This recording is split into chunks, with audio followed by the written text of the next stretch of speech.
Good morning. I'm Lee Pearson, and I am ecstatic to be your worship associate this morning. Happy Father's Day and summer solstice. We offer a warm welcome to all participating in our service via the live stream.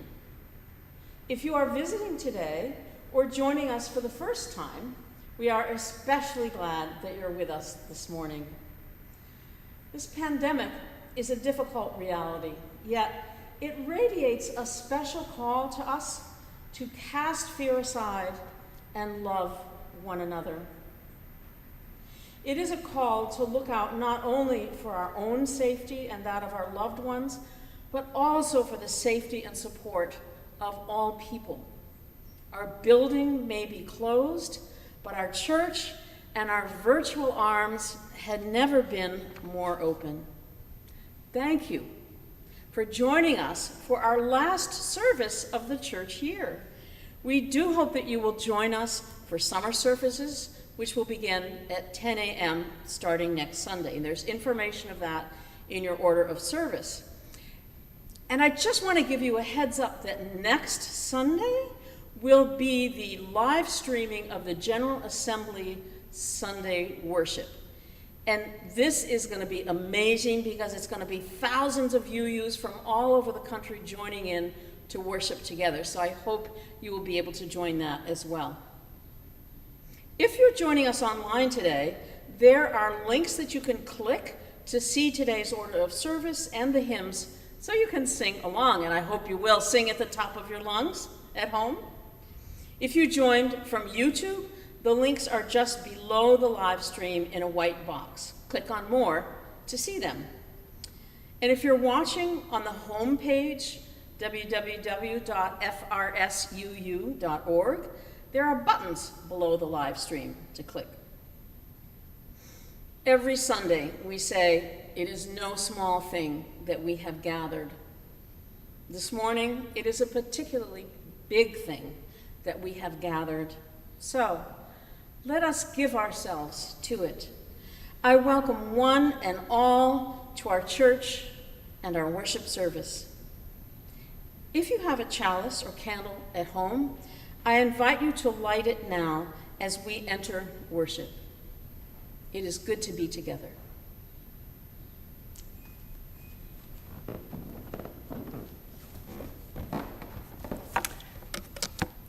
Our opening words this morning, our opening words for the summer by B. Leslie Coons on this first full day of summer. We come together this morning as celebrants, as seekers, as companions.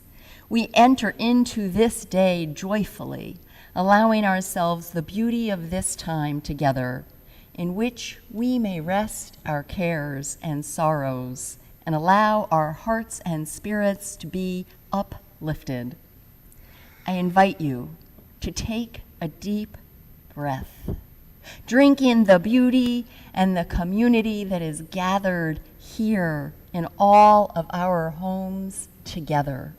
And as you do, become centered here in the now. You are joyfully called to worship. Please join now in saying the chalice lighting words while Lee lights the chalice. The words are printed in your order of service. We gather this hour as people of faith, with joys and sorrows, gifts and needs. We light this beacon of hope, sign of our quest for truth and meaning, in celebration of the life we share together. Each week, we also light 2 candles of peace, representing 2 places on earth that we lift up and remember as a sacred encounter with our world. There are untold numbers of places on earth that need peace. These 2 we especially hold close in this service and through the week ahead. After each candle is lit, we will speak the words together for peace in English, Arabic, and Hebrew. Peace, Salam, Shalom. This morning, as we have done, we will light also a candle of hope and remembrance in recognition of the COVID-19 pandemic, all of those who are working on the front lines, all of those who are struggling for their health and who have lost their lives.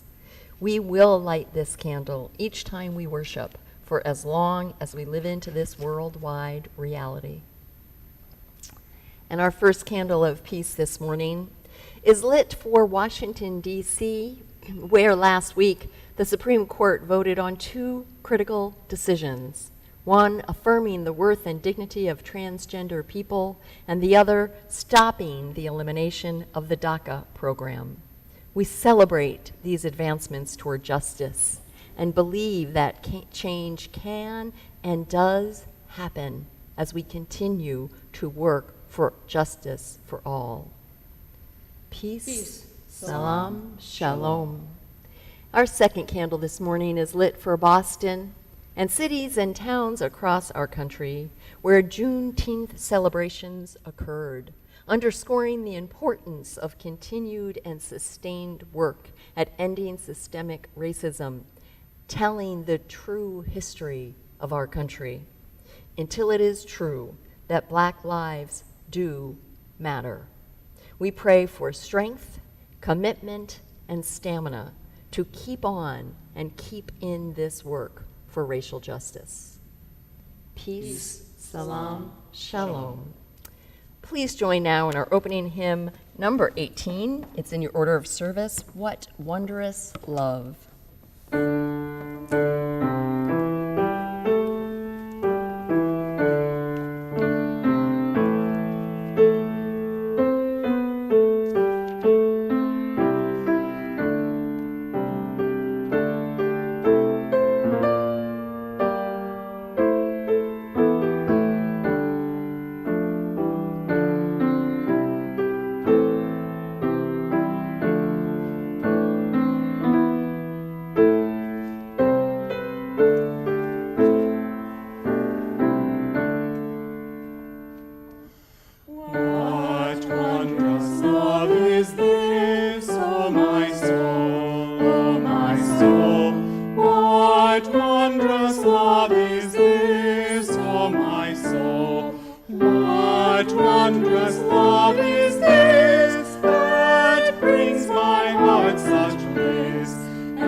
Please join now in our affirmation of faith. The words are printed in your order of service.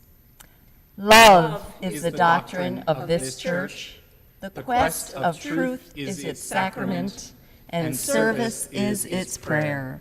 To dwell together in peace, to seek knowledge in freedom, to serve humankind in fellowship, to the end that all souls shall grow into harmony with the divine. Thus do we covenant with each other and with God.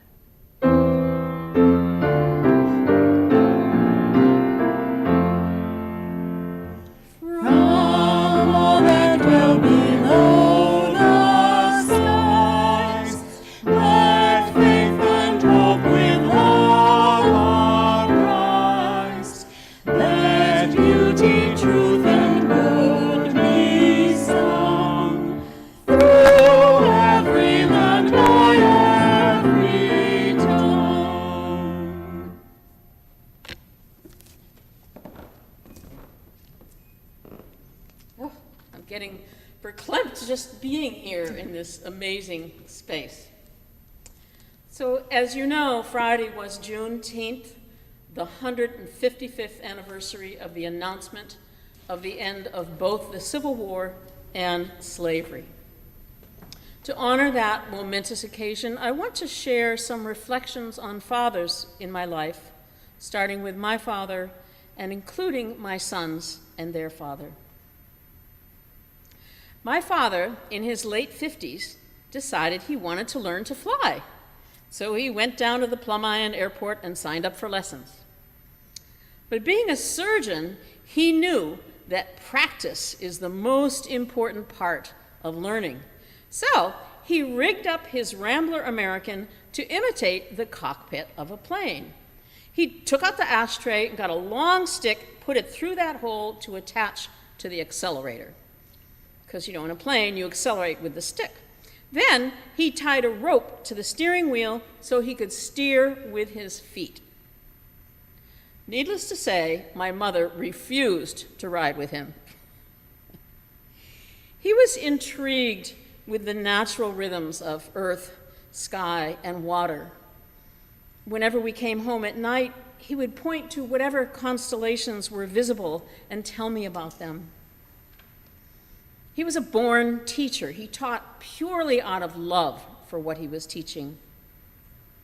He taught me the names of clouds, how to read the wind on the water, how to navigate, and how to best fill the sails with wind.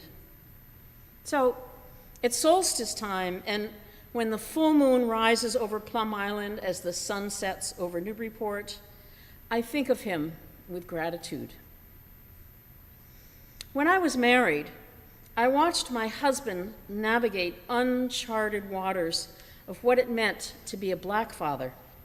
His father, a Tuskegee Airman, had learned and totally embodied the stoicism necessary to survive as a black officer in a white man's Air Force. Determined to change the pattern of distant fathers, my husband created a close relationship with our two sons, sharing with them the things that he wished he had had. There's a picture over there of my father and my two sons. And now I watch my grown sons steering their own way in this world, nurturing even more beautiful relationships with their sons, teaching them the things that we as a family spent decades learning about Black history, but growing much deeper in making sense out of their own experience. I am so grateful for these models of fatherhood. So this is the time in our service when the offering will be gratefully received.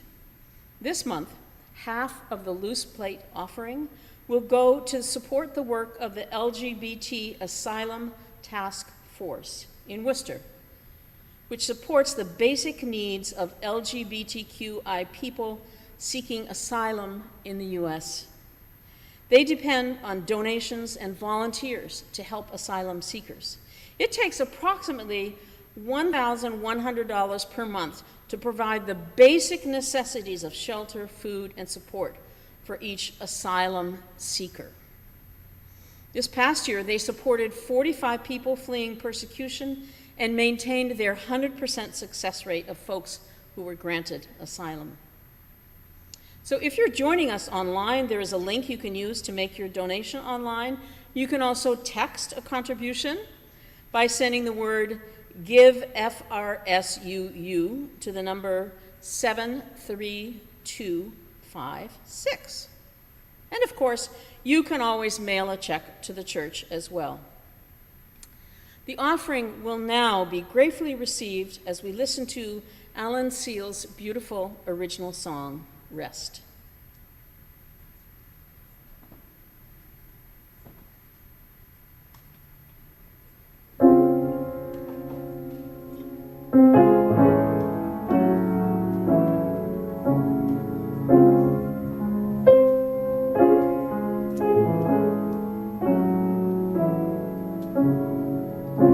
Rest, O weary one rest.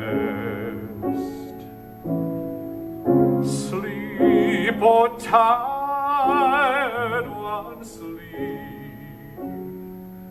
Lay your aching bones down, let your heart breathe deep. Rest, oh weary one, rest.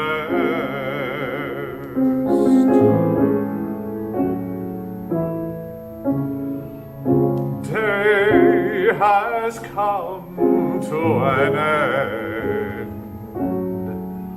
Let the journey of the night now begin. For the walking and talking and running and weeping now fade away. Let the night be your friend.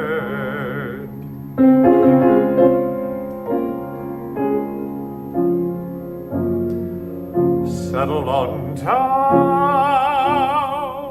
to the quiet. Hush, hush, hush, not a word. Listen to the stars, the moon, and the wind. Rust the leaves and the gentle rain.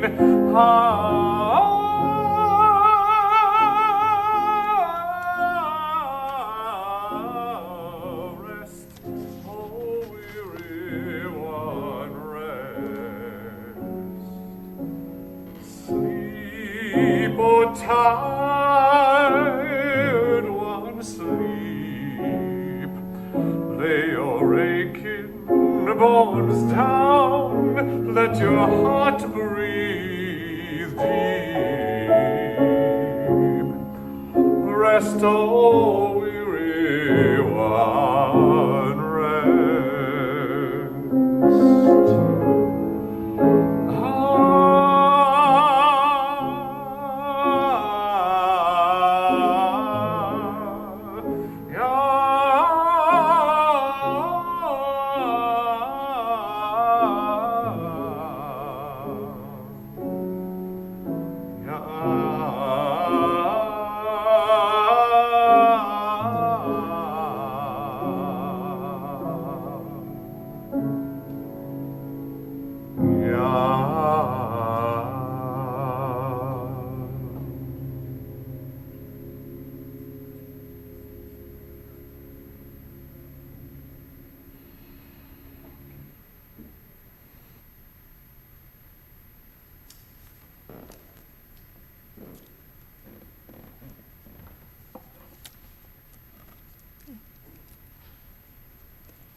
Our reading this morning in honor of summer is entitled Moonlight, Summer Moonlight.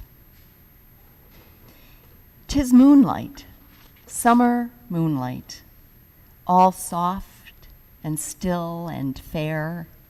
The solemn hour of midnight breathes sweet thoughts everywhere. But most where trees are sending their breezy boughs on high, or stooping low are lending a shelter from the sky. And there, in those wild bowers, a lovely form is laid, green grass and dew-steeped flowers wave gently round her head.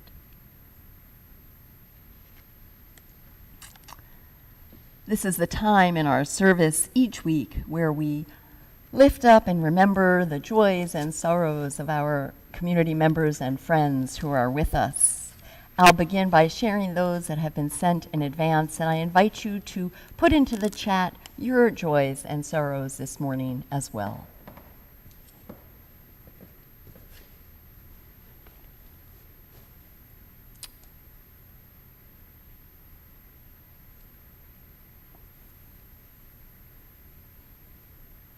We light this first candle for Steve and Casey Swallow, who celebrated their 50th wedding anniversary on Saturday, June 20th. Casey writes, we had planned a big party, but sadly that won't be happening. So on June 19th, 2021, we will be celebrating our 51st wedding anniversary in style. Save the date, she says. We have another joyous wedding anniversary and renewal of vows that happened. Sean Flaherty and Judy Sullivan, who renewed their wedding vows on their 30th wedding anniversary, June 15th. We light this candle for John and Joan Harwood, who are celebrating all of the children who are having pandemic graduations this year, including 3 of their 4 grandchildren, 8th graders Thomas and Johnny, and senior James, who will begin university on campus in August.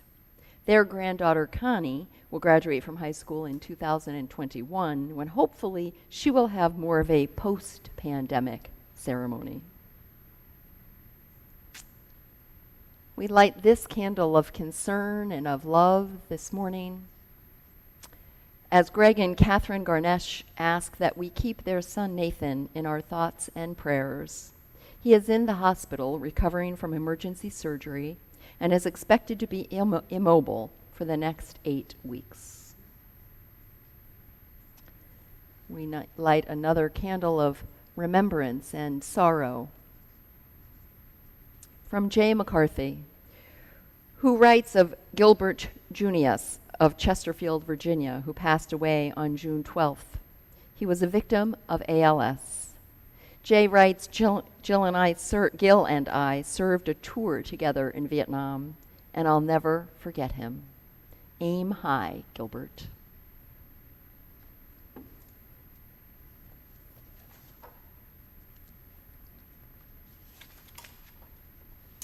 And at this time, we'll share those joys and sorrows that have been written into the chat. This morning we pray with Tina Bennick for her dear friend Dick, who has learned that he has pancreatic cancer.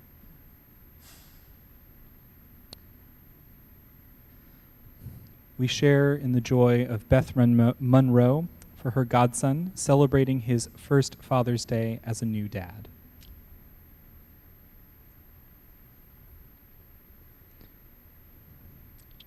We share in the joy of Erin Hutchinson Himmel, who shares that she was able to surround her mom with love on her first birthday without her best friend, Erin's dad, on the 19th.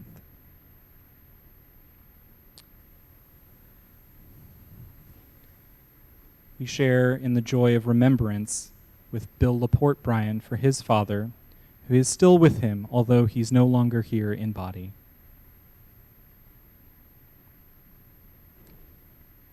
We share the joy of Holly Cashman, celebrating the birthday of her niece Lily, who turned 14 this week, and dads-in-law Bill, Ray, Bob, and Lou.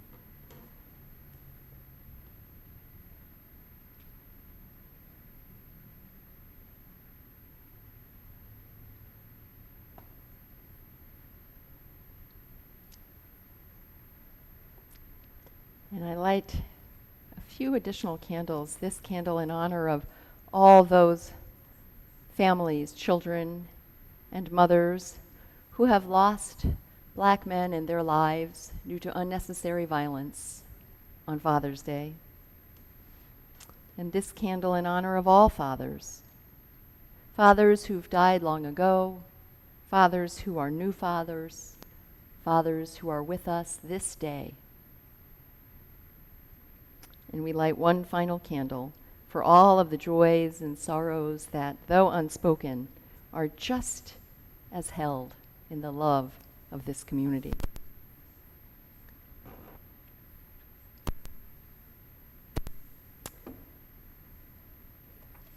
This morning, we also have something called a ritual of wishes. So I'd invited folks to share your wishes with me, so that we together as a community could bless them and honor them, empower them with our shared love.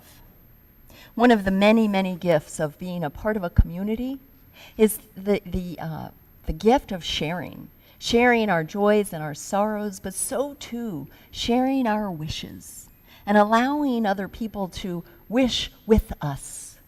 So I invite all of us, as I'm going to read these wishes with no names, but I'm going to read each of these wishes. I invite us to truly listen. Listen not only with our minds and ears, but with our hearts, knowing that each of these wishes represents one or more of our beloved parishioners, and that for each one stated, there are many others who feel the same way, maybe even yourself. So as you listen, send love. Feel the connection that we all share. Know that we are not alone and that we are in this together, even in this very different summer. I will read them all and then share a prayer of blessing at the end. We'll start with some wishes from our young church.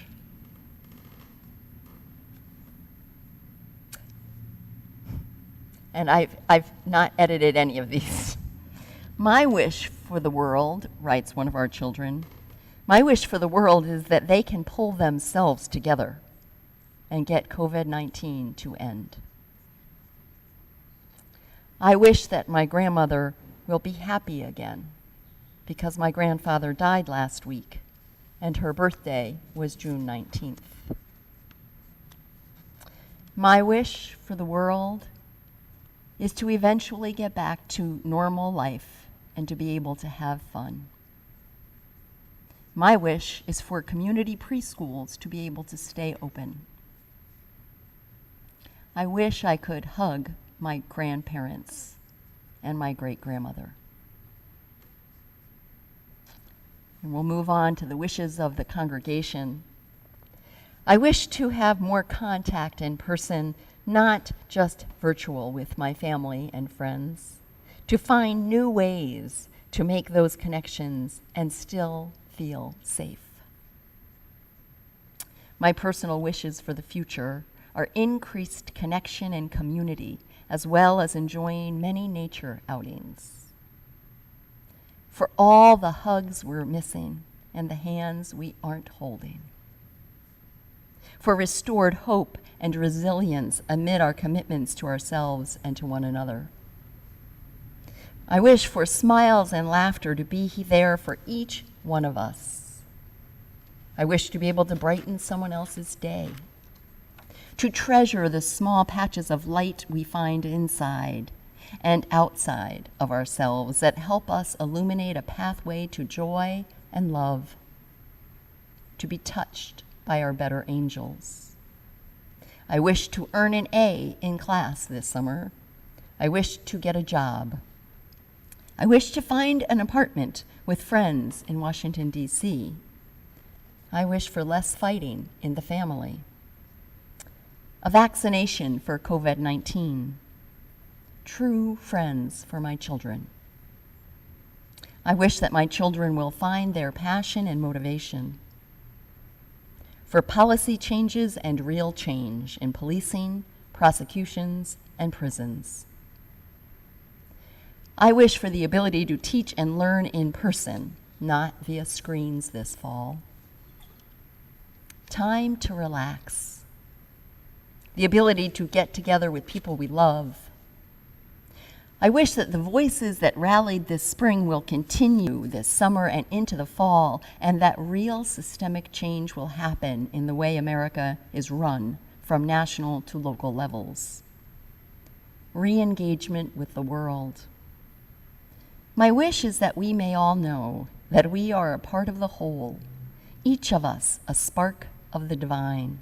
And because of this, when any part of the whole suffers, we all suffer, even if we don't realize it immediately.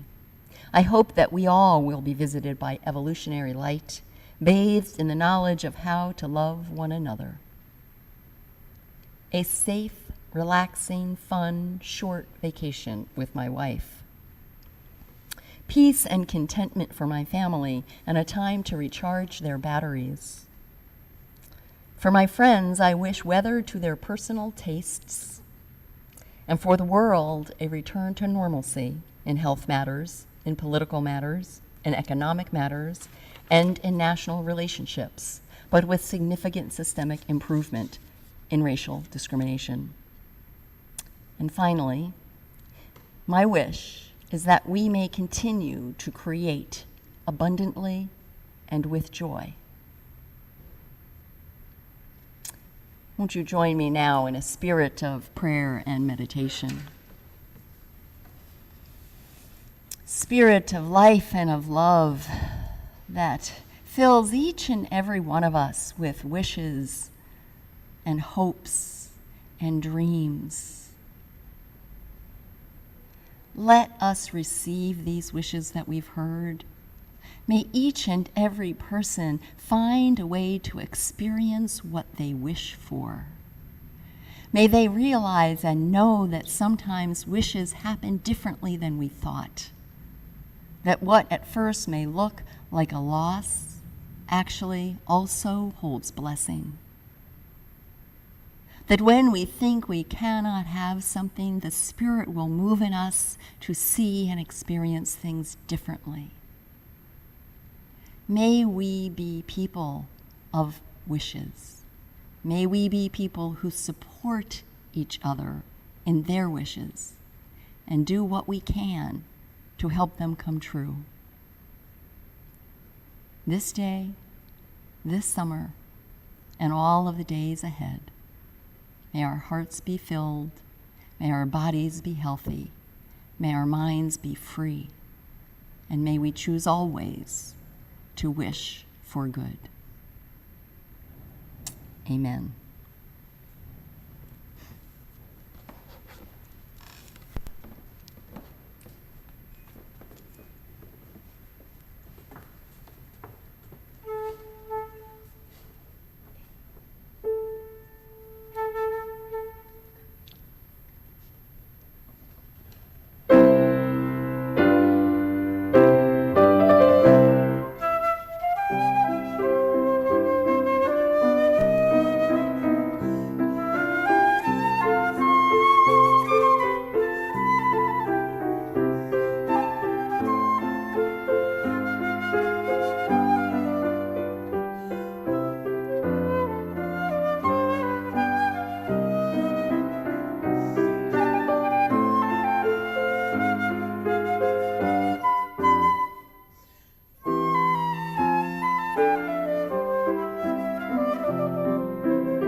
Beautiful. Oh, thank you so much, Lee. Beautiful.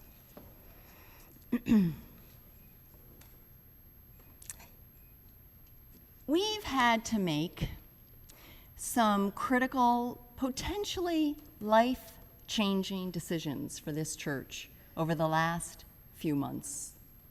When we closed the building in March in response to COVID-19, someone said to me, "Wait, that means we won't come back until next fall. We can't survive that." "I know," I said in return. "It feels that way, and we must do this, for we are each other's keepers. We have to do what we can to keep each other safe, to live into our Unitarian Universalist values and make the difficult but right decision." Now, we face the same decision again. Do we open the church building this fall? I wish I could say unequivocally yes. Believe me, there is nothing I wish for more than that.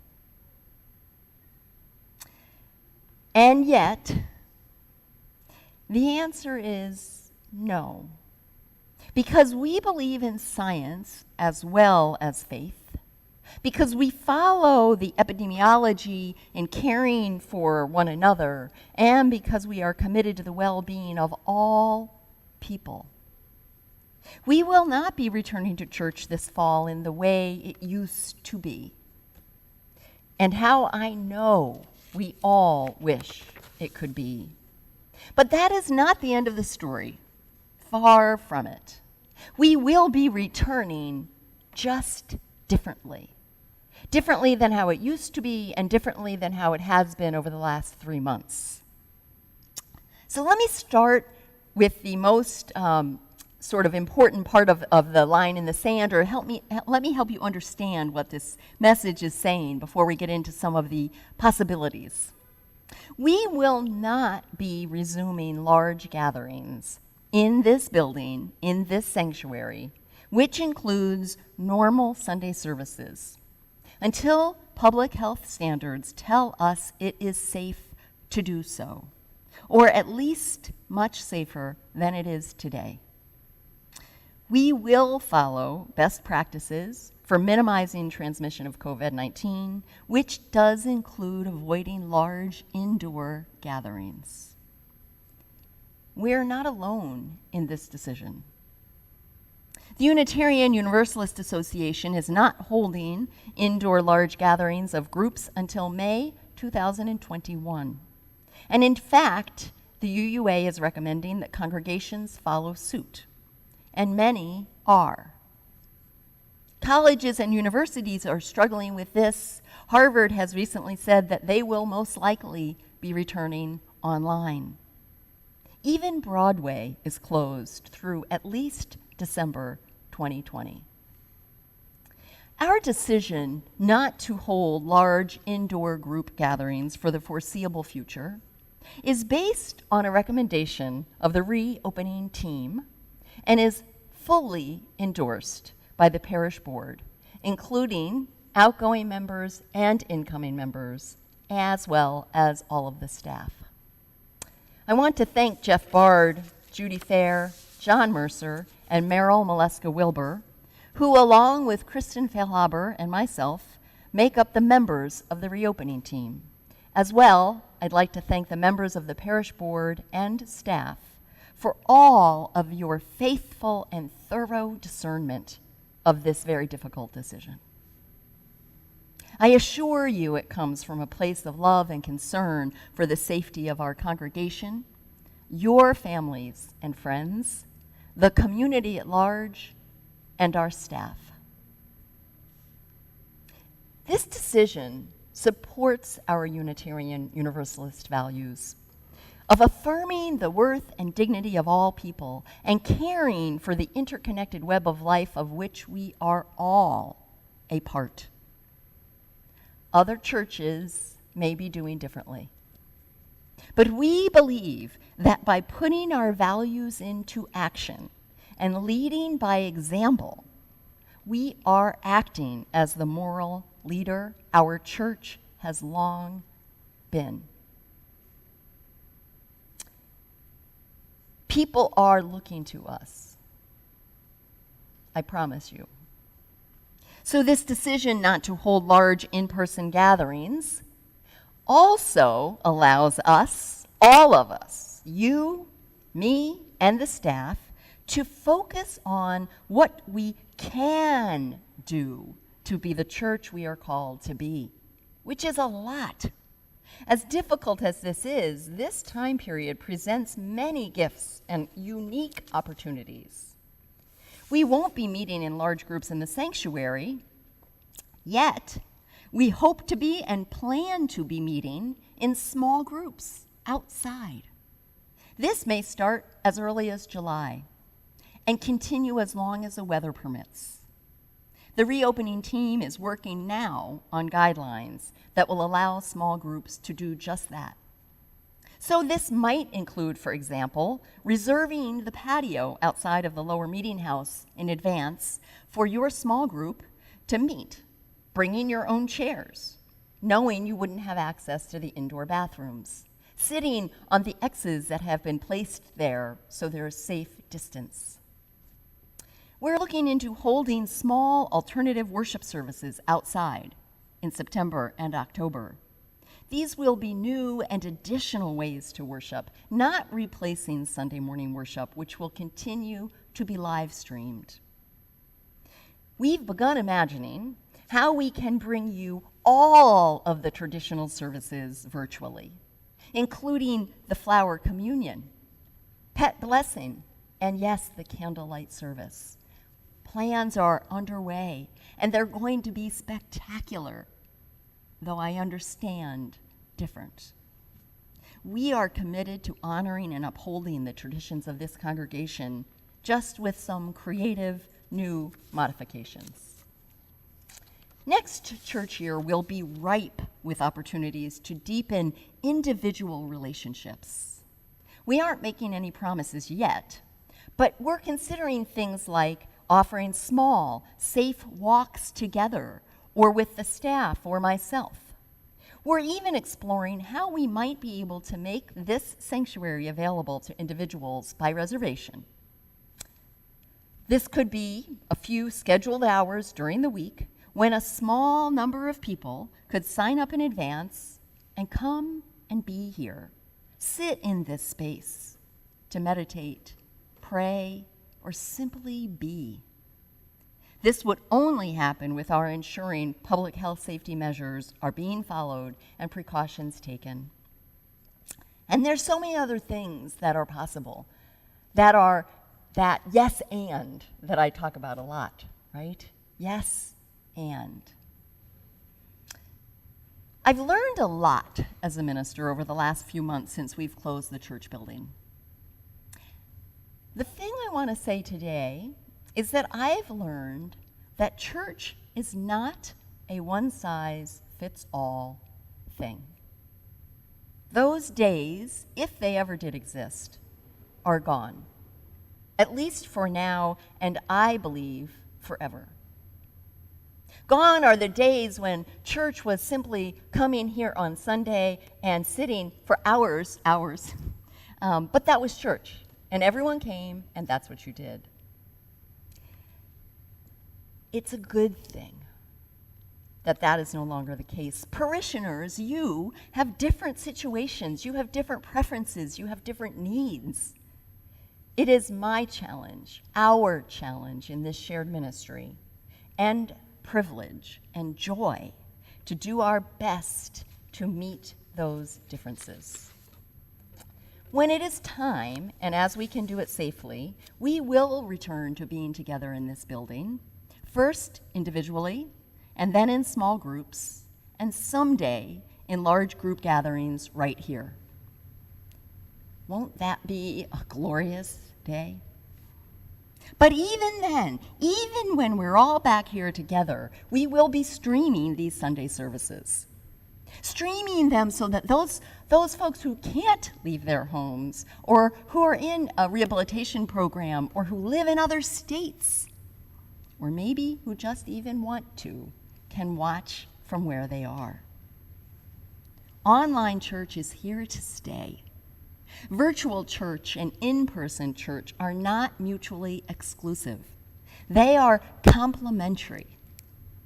Virtual church, for example, is allowing us, and I get very excited about this, to get the word out about our faith and the principles of Unitarian Universalism in a way that we have never done before and we would not have been doing. There are videos of Sunday services that have been watched 600 times. Who knows who's hearing those messages? The messages of our liberal religious faith, when so many people think there's no church for them. We have folks participating regularly now who live in other states and at least one other country. That's a huge gift to them and us. I also know we need to create additional ways other than Zoom for people to connect next church year. I get it. For some of us, it's not our preference, and others of us have just been Zoomed out. So this might be phone calls, letters, one-on-one Zoom meetings, which are very different, safe outdoor meetings. Also hearing different kinds of music and more music as we bring in musicians through the internet and video. You see, what we all needed at the start of this pandemic is not what we need today, and it will not be what we need moving forward. At the start of this pandemic in early March, we all needed reassurance. We needed the ability to connect virtually as often as possible, and we needed help adjusting to what was happening. So the church had videos galore, daily emails, online programming every day, and care pods of small groups meeting online. The staff did everything we could to help groups and individuals find their way in this new reality. Because Justin and I knew that with all the dramatic changes, you needed some familiarity and certainty, we kept the worship liturgy basically the same, even when we knew how hard it is to sing hymns at home alone. We are already considering how some of that will be different and better next year. So now, after 3 months of living with this pandemic, your needs are different. We know that. As I said, you want more than Zoom. You crave deep, personal, authentic connections. I wonder if you're ready to start having post-sermon discussion groups or other deep dives into religious and theological issues, as well as issues of social justice with online discussion groups. This time is making other gifts possible. For example, the collaboration that has happened with the Newburyport Clergy Association, it's fantastic. And I am so excited because I know what we're hoping to continue to do together in each other's places of worship over next year. That brings me to tears. That's a gift. We can collaborate with other Unitarian Universalist congregations, meeting remotely when distance is no longer a barrier. Maybe we can create worship services in which 2 or more of our congregations offer a joint UU service. Imagine having our youth and our children making videos for us all to enjoy and raising their voices so we hear and learn from them. There are many ideas and opportunities. We can't do them all, we won't do them perfectly, And we can only do it with you together. This time, starting right now, could be the year that brings you closer to this religious community. You could choose right now to make a decision to come closer, not move away, get more involved, and be a part of all that is unfolding and happening. In fact, I invite you to do that right now. Commit to engage. Commit to being a part of our adapting, evolving, and flourishing. Commit to making this congregation and our faith all that it can be during these times. The times will end. Between now and then, these are very full times. There is a presidential election coming up this fall. In addition to COVID-19, which is not going away and which we know may produce a second wave, there's energy around Black Lives Matter and ending systemic racism and work on climate change that we are called to engage with and be a part of. Also, over the next year, your life will go on. Some of you will receive health diagnoses. Others will get married. Some of you will start jobs while others of you will lose jobs. You will wonder about the meaning of life, how to forgive those who have hurt you, if there is God and what that means. I want to be here for all of that with you. Those are community things. Church community. Next year, I will preach. Justin will play the organ. Classes and meetups will happen. We'll gather in many and varied ways. We will get through this pandemic stronger and more connected, and we will do everything we can to keep everyone safe. We get to choose what church looks like next year. Imagine what can happen between September 2020 and June 2021. We could start planning for our 300th anniversary. We could work on reimagining religious education programs and partnering with those working for racial and climate justice. We could use our space and our buildings and skills in creative and necessary ways during these times. We could write poetry, make music, listen to one another. We could meditate, pray, and cry, and laugh together.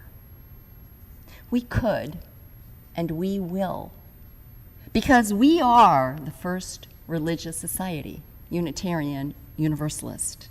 We have a long history behind us and a strong foundation beneath us.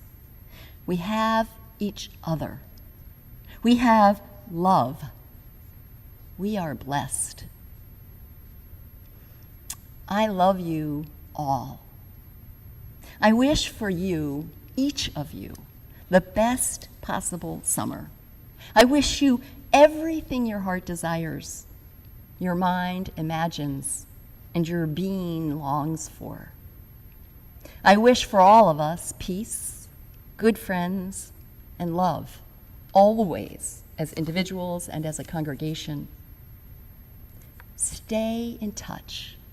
Send your ideas and questions to the reopening team. It's reopeningteam@frsuu.org. We're going to do this together. Be in touch with one another. When someone comes across your mind, reach out to them. I do it every day. Sign on to our less formal Zoom summer services at 10 a.m. on Sundays and hold close until we are together again. A3, Spirit of Life.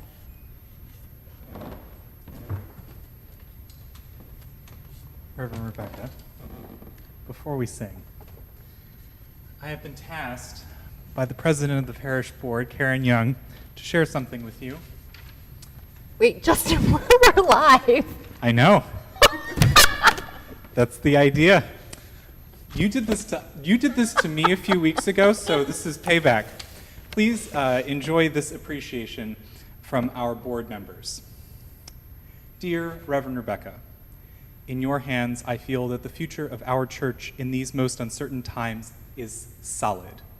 I see that you dance with the needs of the congregation and community with flexibility, humility, and grace. It is not easy, and yet you continue showing up, working towards justice with love. May you find rest and renewal this summer, even as you have dedicated to staying available in this time of world crisis. I am sending you love. Judy Fair. Reverend Rebecca 2020 Limerick by Maureen Adams. Reverend Rebecca is truly authentic. She guided us through a pandemic. She zoomed right along, even led us through song. Our love for her is systemic. From Rich Johnson, your ever-present responsiveness to new challenges is recognized and greatly appreciated. Words for Reverend Rebecca. We could not be happier to have you as our minister, particularly during these months that have tested us individually and as a congregation. Our love, spirit, and connections are stronger than ever as we journey together. Juliana Beauvais. There are a lot of these. From Micah Donahue. We could never have imagined two things this year. Number one, that such a, yes, unprecedented series of challenges would befall us. And number two, how seamlessly and proficiently Reverend Rebecca would rise to meet every challenge. We are so lucky to have you lead us through the storm. From Ann Hauser, thank you for continuing to be our beacon of light to see us through these storms together. Dear Reverend Rebecca, thank you for your thoughtful leadership and guidance during this unprecedented time. You have been a calm, centering presence amid so much chaos. I am so grateful for the spiritual gifts you have brought to us at FRS, the other Rebecca, Rebecca Brodish. Reverend Rebecca, what a year it has been. Thank you for your steady hand, your words of hope, your ability to pivot amongst the pandemic, and your friendship and love. Let's pray for better days ahead. Kim Kenley. What a joy to witness and be moved by your ministry before and during this remarkable time that is the spring of 2020. With much gratitude, I bow to you, Jason McLinn. Reverend Rebecca, you have been our shining star through these unprecedented times. You have done an amazing job navigating the ship and keeping the course. You are a blessing for this community. Stay healthy and strong. From Vern Ellis. Two more. For Reverend Rebecca, please accept my heartfelt gratitude for the passion, love, and courage you bring to us and encourage from us, Art Henshaw. And from Parish Board President Karen Young. Talk about showing up. For 2 years, you have been showing up in your office, in the robing room, in services, at community events, worship planning, potluck dinners, spiritual workshops, retreats, pastoral care visits, weddings, funerals, and in countless meetings, providing leadership and spiritual guidance to this community. And now you show up on a pulpit in an empty sanctuary, leading and giving spiritual guidance to this community. You show up. You are seen, you are loved, you are cherished. Thank you. And I believe we have one more. I know, this is very overwhelming. But it's been planned for weeks. We've been scheming. But I think we have one more thing to share with you. What are you doing here? Oh my God!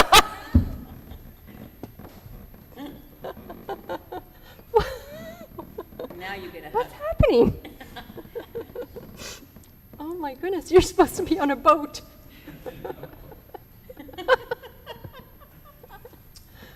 So we welcome Bart, Reverend Rebecca's husband, to the service.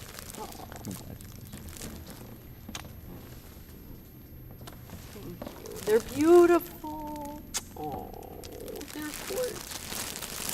Thank you, Reverend Rebecca, for an incredible year. Thank you, Justin. And if you're not too overwhelmed, now I would like to invite all of us to join in singing number 123, Spirit of Life.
you.